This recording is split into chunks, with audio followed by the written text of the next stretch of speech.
Have you ever wondered why the Spanish language is predominant in South America? Well, it wasn't always like that. Hundreds of years ago, Spaniards traveled from Spain to explore more land and expand their empire. You might ask, how did they get there in the first place? Well, the Spaniards traveled by ship to South and Central America. When they reached land, Francisco Pizarro led an expedition where they found the Inca civilization. Francisco Pizarro and his crew came from Spain, where they had a lot of advanced technology. One of the tools that they had was guns. This provided the Spanish with an advantage in fighting other civilizations in the Americas and in Europe. Another tool that they had was steel, which first came from the Fertile Crescent, that was used to make swords and armor. The Spaniards were at a good geographical location because they were able to easily access material goods that they needed.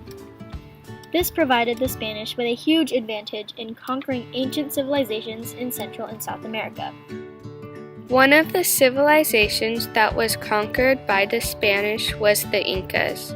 Some of the materials that they had included advanced architecture and llamas, which helped carry things.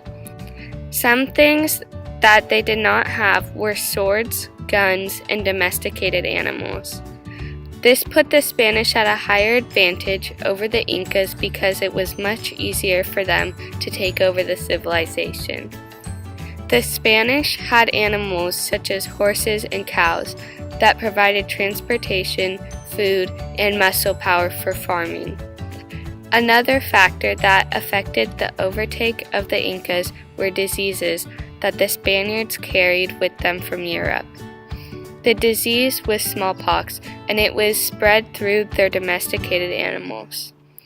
The Spanish were immune to these diseases because they had been in contact with these animals for hundreds of years, while the Incas had never seen them before. As you can see, the Spaniards were much more advanced than the Incan civilization, which led to the fall of the Inca Empire.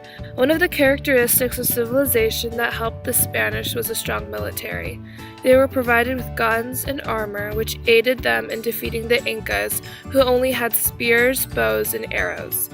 Even though there were only 800,000 men in the Incan military, the Spanish, with 168 men, were able to overpower them. Another characteristic of civilization was writing. Francisco Pizarro received a book written by Hernan Cortés which described how to conquer other civilizations. The final characteristic of civilization that helped Spanish conquer the Incas was a distinct religious culture. When the Spanish came, they tried to convert the polytheistic Incas to their religion, Catholicism. We agree with Jared Diamond's thesis because it makes sense to us. One of the reasons his theory makes sense is because geography has been proven to be an important factor in conquering of the Incas. The Silk Road in Eurasia provided a way of transportation of goods from east to west. It was much harder to trade north to south because of the different latitude lines. The different latitude lines affected the climate and geography, which caused travelers to be hesitant to make the journey. Another reason that his theory makes sense is because since domesticated animals carry diseases that the Spaniards were already used to, the Incas had a hard time fighting it off. The immune systems of the Spaniards were much stronger than the Incas, which caused them to become sick and weak. Finally, a third reason why Jared Diamond's thesis makes sense is because the development of weapons in Eurasia put the Spaniards at a higher advantage than the Incas. Thank you for watching. We hope you learned a little bit more about the Incan and Spanish empires.